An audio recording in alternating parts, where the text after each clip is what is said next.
Assalamualaikum warahmatullahi wabarakatuh.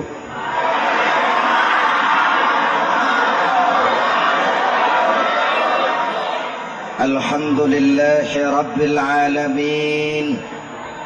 Wassalatu wassalamu ala ashrafil mursalin Sayyidina wa maulana Muhammadin wa ala alihi wa sahbihi ajma'in, amma ba'du.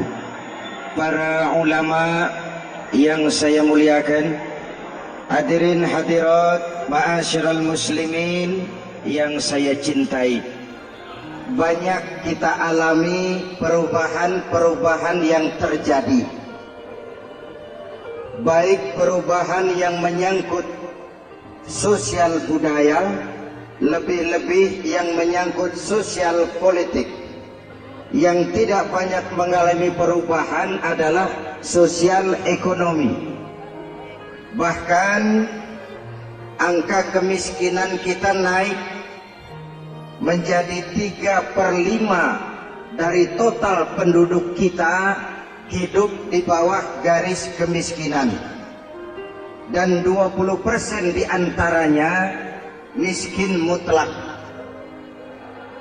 Perubahan-perubahan yang terjadi menyadarkan kita kepada kebenaran Al-Quran ketika Allah menyatakan wa tilkal ayyamu nudawiluha bainan nas. Hari itu kami putar di antara manusia. Ada saat datang, ada waktu pergi.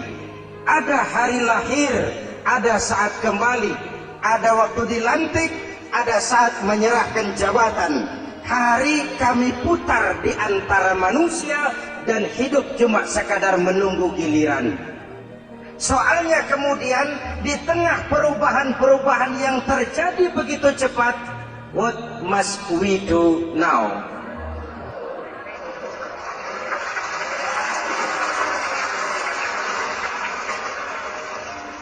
Saya juga ngerti itu. Yang penting kan penampilan. Saudara-saudara kaum muslimin di seluruh tanah air, jadi pemimpin adalah pelayan bagi orang yang dipimpinnya. Okelah, perbaikan ekonomi, pembukaan lapangan kerja baru kita serahkan kepada pemerintah, karena kita percaya mereka orang-orang terpilih belaka yang dipilih dengan kepercayaan akan mampu membawa rakyat keluar dari kesulitan. Amin. Tugas kita sekarang di zaman susah meluruskan akidah. Jangan sampai mbah dukun yang naik ke permukaan. Betul? Islam misinya yang pertama membebaskan manusia dari kemusyrikan. 13 tahun Rasul berjuang di Makkah, menanamkan akidah, meluruskan keyakinan, membentuk iman. 13 tahun membebaskan manusia dari belenggu kemusyrikan. 13 tahun menanamkan la ilaha illallah Muhammadur Rasul dengan seluruh konsekuensinya. Kalau saya yakin tidak ada Tuhan selain Allah, saya tidak akan minta tolong kecuali hanya kepada Allah. Saya tidak akan pernah takut kecuali hanya kepada Allah. Saya tidak akan menggantungkan hidup kecuali hanya kepada Allah. Saya tidak akan minta rezeki kecuali hanya kepada Allah. Saya tidak akan melarikan persoalan kecuali hanya kepada Allah. Kalau konsekuen dengan keyakinan ini, mbah dukun nggak dapat tempat.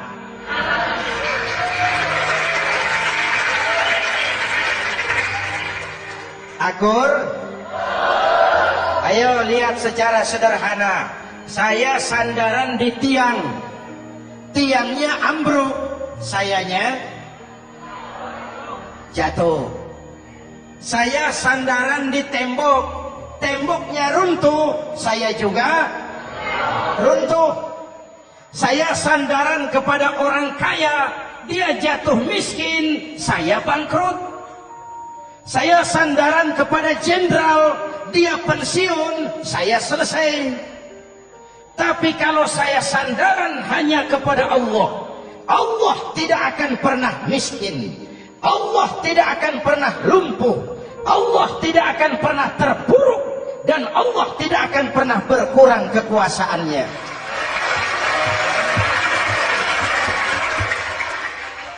Maka umat Islam, sesulit apapun zaman yang kita hadapi, Allah juga tempat kita bersandar. Jelas? Selama ini kita iman dalam ucapan, tapi sekuler dalam perbuatan. Di masjid ada Allah, di kantor Allah tidak ada, maka korupsi merajalela.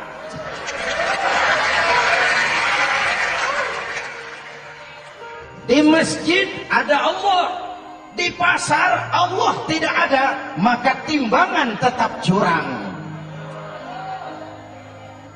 Kita iman dalam ucapan, tapi sekuler dalam perbuatan. Oleh karena itu, sesulit apapun zaman yang kita hadapi, iman jugalah pegangan kita. Allah juga tempat kita bersandar.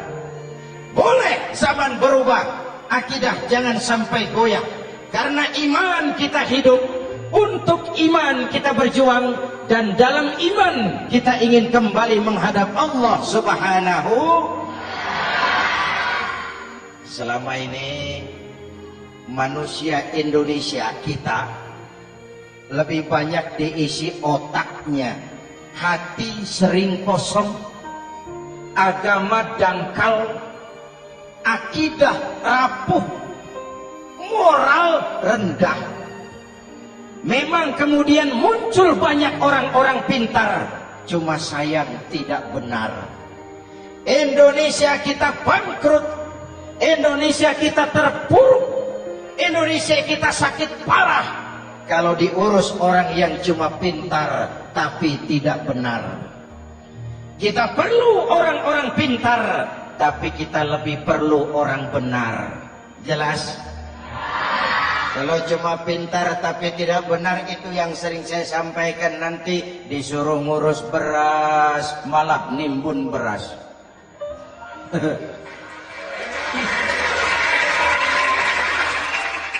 Disuruh ngurus laut malah jadi bajak laut.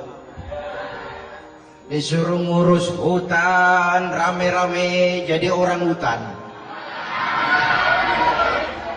Jutaan hektar hutan Indonesia kita ini merupakan kekayaan sumber daya alam kita yang harus digunakan bagi sebesar-besar kemaslahatan rakyat.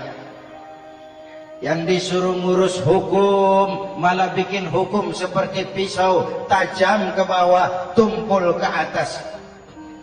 Jangan heran lalu di masyarakat muncul street justice, pengadilan jalanan, sebagai refleksi dari ketidakpuasan melihat sikap hukum yang sangat berpihak. Kalau yang kecil salah, hukum cepat-cepat ditegakkan.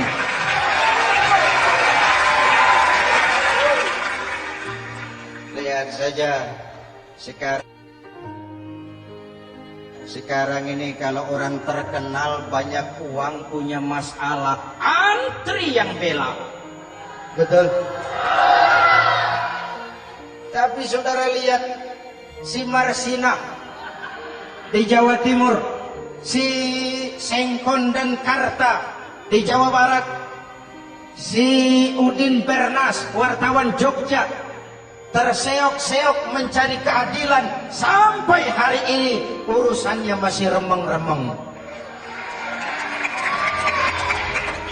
Kenapa bisa begitu? Jawabannya sederhana, tidak ada fulus. Ada fulus mulus, tidak ada fulus manfus. Betul? Jangan sampai para penegak hukum kita terjebak pada lagu baru, maju tak gentar membela yang bayar.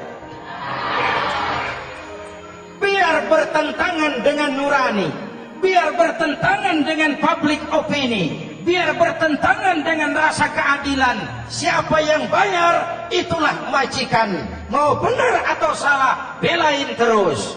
Kalau seperti inilah hukum kita, mafioso keadilan akan tetap gentayangan. Hadirin yang saya hormati, 13 tahun beliau berjuang di Mekah, meluruskan keyakinan, memantapkan akidah, meneguhkan iman. Dari situ segalanya dimulai, dan ke situ segalanya akan menuju. Intan paling mahal, mutiara paling berharga, tidak lain adalah nilai-nilai keimanan. Kalau itu sudah tergadai, apalagi yang bisa kita banggakan dalam kehidupan ini? Kita merasa harta kita berharga, belum ada artinya ketimbang iman. Kedudukan kita punya nilai pun belum ada artinya ketimbang dengan nilai-nilai keimanan. Itu intan paling mahal, itu mutiara paling berharga. Harta baru ada manfaatnya kalau dilandasi dengan iman. Jabatan dan kedudukan baru terasa gunanya kalau dilandasi dengan keimanan. Kalau jabatan lepas dari iman, yang akan lahir Fir'aun baru. Jelas? Kalau harta terlepas dari iman, yang akan muncul adalah konglomerat korun. Kalau ilmu pengetahuan terlepas dari nilai dasar keimanan, maka yang akan muncul adalah ilmuwan pelacur yang menyalahkan yang benar, membenarkan yang salah untuk kepentingan pribadi. Dan kondisi seperti itu tidak akan membuat kita makin sehat. Oleh karena itu, pada kesempatan ini, pesan pertama saya, menghadapi zaman susah, tetap jaga akidah, tetap pelihara keyakinan. Kesulitan bukan untuk ditakuti, untuk diatasi. Hidup adalah kerja keras, bukan keajaiban. Perubahan tidak akan datang hanya dengan simsalabim abragadabra. Perubahan tidak akan muncul hanya dengan berandai-andai. Perubahan tidak akan turun dari langit seperti turunnya embun di waktu malam. Perubahan adalah kerja keras, sehingga Al-Quran membimbing kita, innallaha la yughayyiru ma biqaumin hatta yughayyiru ma bi anfusihim. Allah tidak akan mengubah keadaan suatu bangsa kalau mereka tidak mau mengubah apa yang ada di dalam diri mereka. Yang ada di dalam diri itu rule of thinking, state of mind, cara kita berpikir, cara kita memandang kehidupan, cara kita mengatasi persoalan. Hadirin yang saya hormati, inilah iman. Berangkat dari ini kita menyadari, ini ujian buat kita rakyat. Dan kita rakyat Indonesia ini kalau sama susah sih sudah kenyang. Ya Pak? Ya Pak? Kita ini sebagai bangsa mengalami apa yang disebut oleh Bung Karno up and down. Naik, turun, timbul, tenggelam, pasang, surut. 350 tahun dijajah oleh Belanda, kita susah. Berangkat Belanda masuk Jepang, susah lagi. Pergi Jepang, datang nikah, susah lagi. Lalu kita merdeka, dirongrong oleh berbagai pemberontakan, susah lagi. Makan bulgur, antri minyak. Lalu PKI berontak, susah lagi. Muncul Orde Baru, lama-lama susah lagi. Orde Baru selesai, naik reformasi, mulai repot nasi, susah lagi.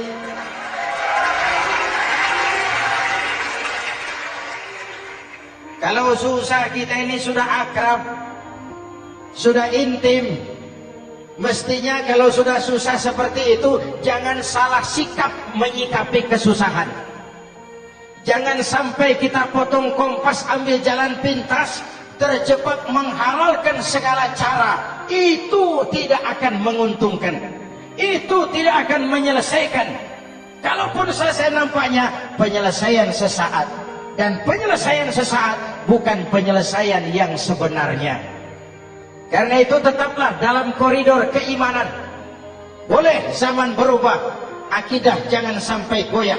Silahkan masa berganti, tapi keyakinan jangan mati. Sekali la ilaha illallah sampai tetes darah paling penghabisan, tetap la ilaha. Sanggup? 3 orang. Sanggup? 21. Sanggup?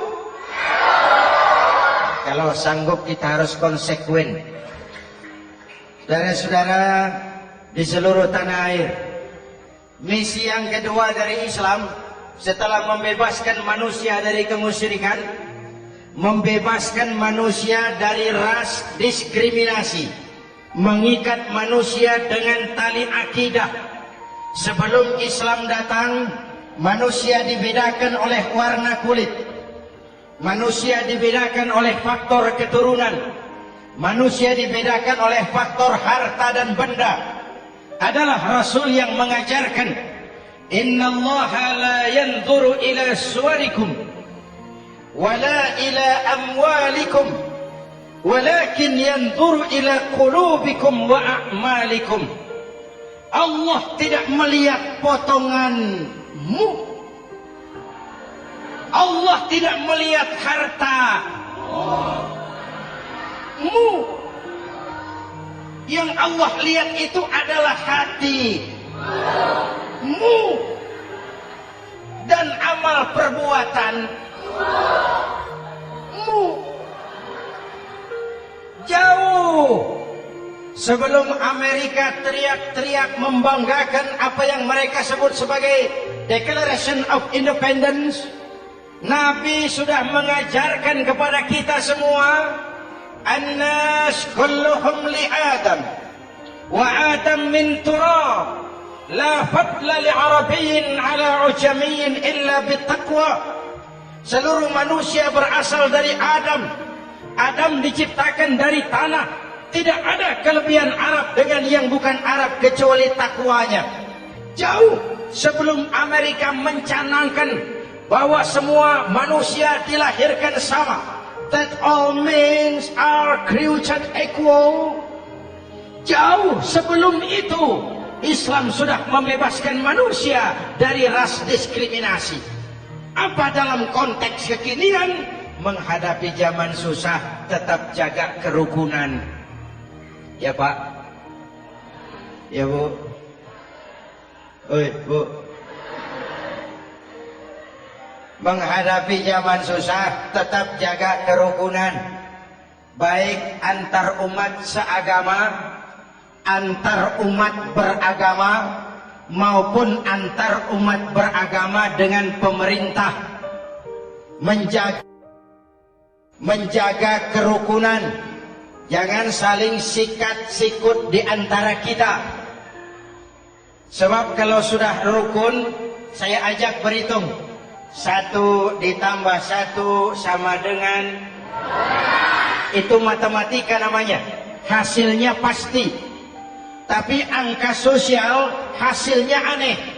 Saya ubah jadi angka sosial. Ayo kita berhitung lagi. 1 orang takut ditambah 1 orang takut sama dengan 2 orang setengah berani. Kenapa setengah berani? Karena sudah berdua. Tadi kan takut sendiri. Kalau sama-sama takut berkumpul jadi setengah berani. Kalau ditambah 1 orang takut lagi, 1 orang takut ditambah 1 orang takut ditambah 1 orang takut sama dengan 3 orang berani. Kenapa jadi berani? Karena sudah bertiga. Kita yang lemah, kita yang marginal, kita yang dikucilkan, bahkan kita yang dilecehkan. Kalau mau rukun, kita akan kuat dan tidak bakal dipermainkan orang.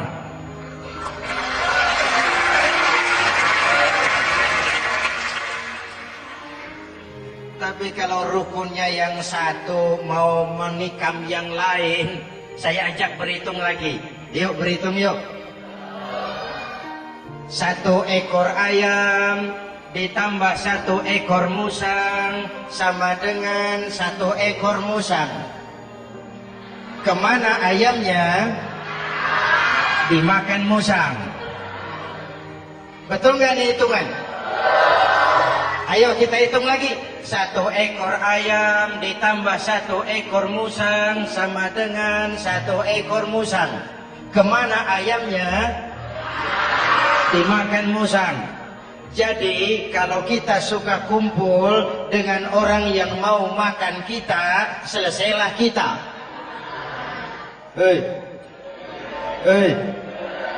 Maka kalau merasa kita ini ayam, yuk kumpul sama-sama ayam, pulang ke kandang ayam. Kalau ada ayam kumpul ke kandang musang, itu namanya ayam minum baygon. Jelas? Menjaga kerukunan. Pertama, antar umat seagama, sesama muslim harus saling menjaga, harus saling memelihara. Baik dia muslim yang jadi kapolri, baik dia muslim yang jadi kasat, baik dia muslim yang jadi pengusaha, baik dia muslim yang jadi petani, nelayan, guru, semua komit menjaga semangat kebersamaan, rukun antar umat seagama. Jelas? Jelas? Hadirin yang saya hormati, atas dasar itu saya ingatkan kembali, kita semua ingin persoalan terorisme dilepaskan kaitannya dari agama manapun. Tidak ada kaitannya terorisme dengan Islam, dengan Kristen, dengan Hindu, dengan Buddha. Tidak ada kaitannya terorisme dengan pondok pesantren.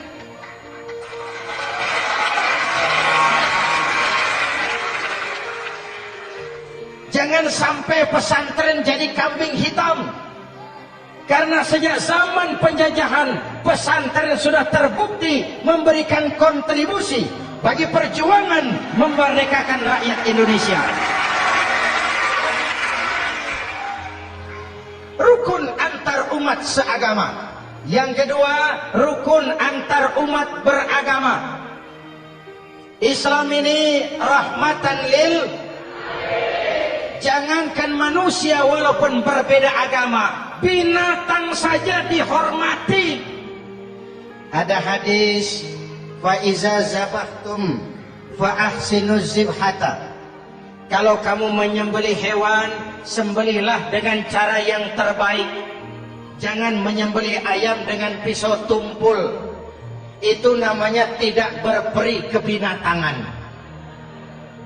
Yang kecil lagi, saudara buka babul istinja, makruh buang air kecil di tanah yang berlubang. Sebab apa? Pertama, menjaga kesehatan. Siapa tahu di lubang yang saudara buang air kecil itu ada gas beracun. Kalau tidak, melindungi binatang yang ada di dalam lubang. Siapa tahu di lubang yang saudara buang air kecil itu ada semut sedang rapat membahas terorisme. Apa dosanya lalu mati dikencingi? Ini namanya rahmatan lissemut. Binatang saja dilindungi. Maka perbedaan agama tidak harus menyebabkan kita bertolak belakang.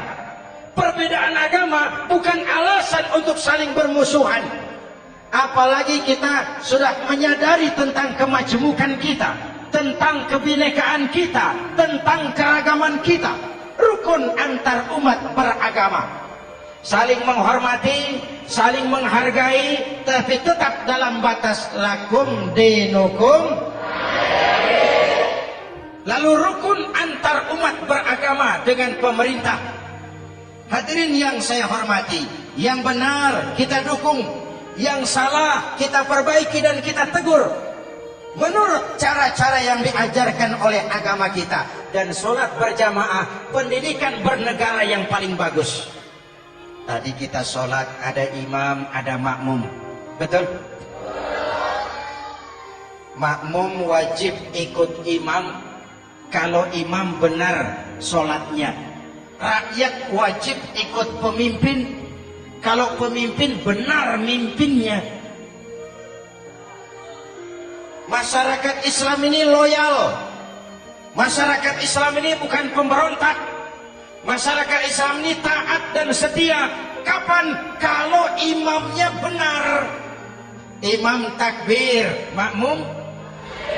Imam ruku, makmum. Imam iktidal, makmum. Iktidal. Imam sujud, makmum. Tapi kalau imam keliru, mestinya imam ruku malah sujud. Salah imam ini. Tegur. Siapa yang wajib negur? Makmum yang saf terdepan. Anggota DPR.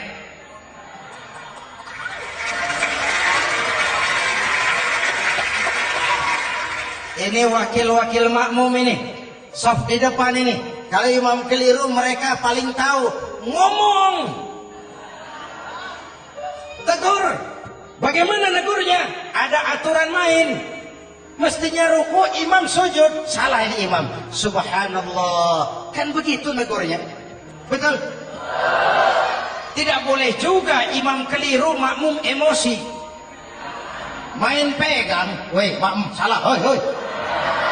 Kacau sholat. Betul?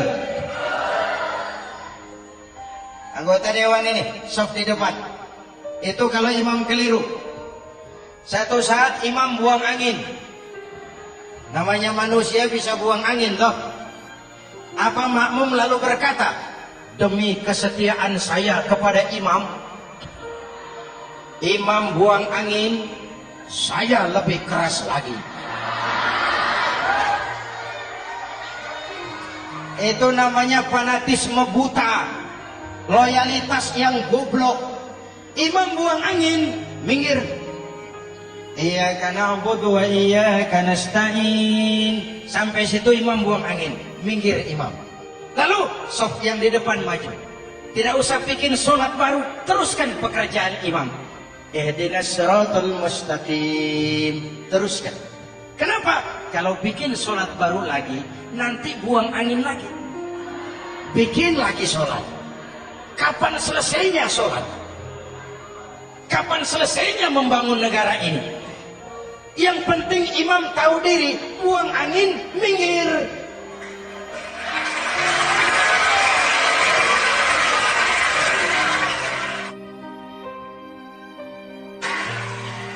Ini kacaunya sholat berjamaah kita sekarang. Kacaunya negeri kita sekarang. Banyak imam sudah buang angin, gengsi. Dia aja merasa nggak punya salah. Dikasih tahu sama makmum, imam tadi buang angin ya, malah jawab sedikit. Apa kalau sedikit lalu tidak batal sholat itu? Mekanisme kehidupan sosial yang diatur lewat tuntunan sholat berjamaah. Sehingga Nabi berpesan, kun imaman muta'an atau makmuman muti'an fala takun thalisan jasu'a. Kalau jadi pemimpin, jadilah pemimpin yang ditaati. Kalau jadi makmum, jadilah makmum yang mentaati. Jangan jadi golongan ketiga pemecah belah. Di depan tidak jalan, di belakang takut, ditaruh yang di tengah, di depan didorong, yang belakang ditendang. Ini namanya biang kerok. Saudara-saudara, dari uraian singkat ini saya ambil beberapa catatan pokok. Pertama, kalau ada intan paling mahal, kalau ada mutiara paling berharga dalam hidup kita, itu tidak lain adalah karena keyakinan. Hidup jadi indah, hidup jadi berharga, hidup jadi berarti kalau didasari atas sebuah keyakinan. Dan keyakinan itu tidak lain adalah nilai iman kita, akidah kita kepada Allah Subhanahu wa ta'ala. Yang kedua, tetap menjaga kerukunan. Sesulit apapun zaman yang kita hadapi, kita tetap harus menjaga semangat kebersamaan. Kita harus tetap menjadi lem perekat yang menjaga keutuhan, baik sebagai bangsa maupun sebagai umat. Perbedaan adalah wajar, harus dihormati sebagai ciri kehidupan berdemokrasi. Tapi jangan perbedaan menjadi sebab kita bermusuhan, dan jangan perbedaan menyebabkan kita saling berpecah belah. Hormati perbedaan, jangan perbedaan dipandang sebagai permusuhan. Dengan akidah yang kuat dan kebersamaan yang kokoh, ayo kita hadapi kesulitan, kita atasi kesulitan, dan dengan kerja keras untuk menyongsong hari esok yang lebih pasti. Mari kita Fatihah, semoga Allah memelihara kita bangsa Indonesia. Ala hadhihi niyyah wa ila hadratin Nabi. Al-Fatihah.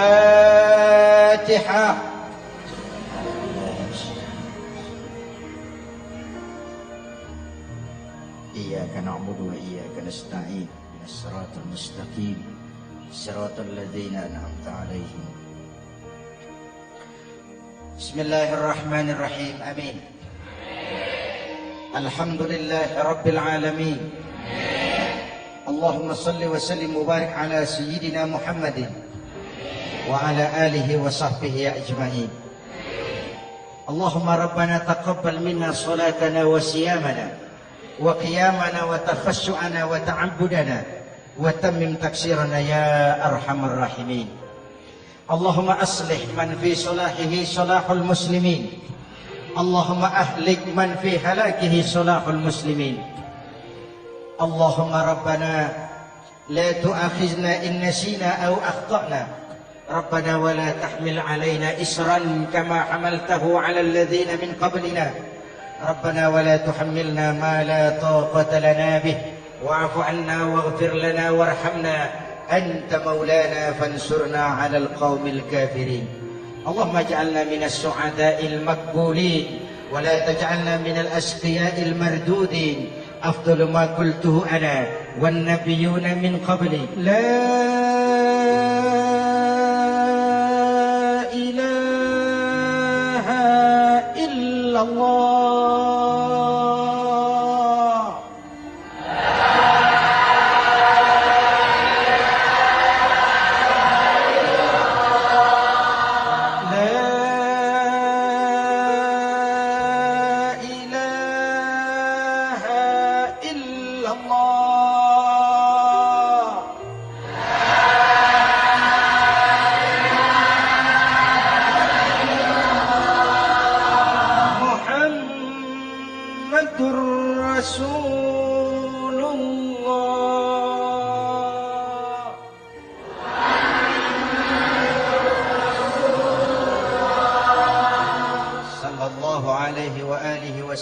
كلمة حق عليها نحيا وعليها نموت وعليها وبها نبعث إن شاء الله من الآمنين من الآمنين من الآمنين رحمتك يا أرحم الراحمين. صلى الله على سيدنا محمد وعلى آله وصحبه أجمعين. أنا ربك رب العزة عما يصفون. سلام على المرسلين والحمد لله رب العالمين. Jumpa lagi di lain kesempatan insyaallah. Wassalamualaikum warahmatullahi wabarakatuh.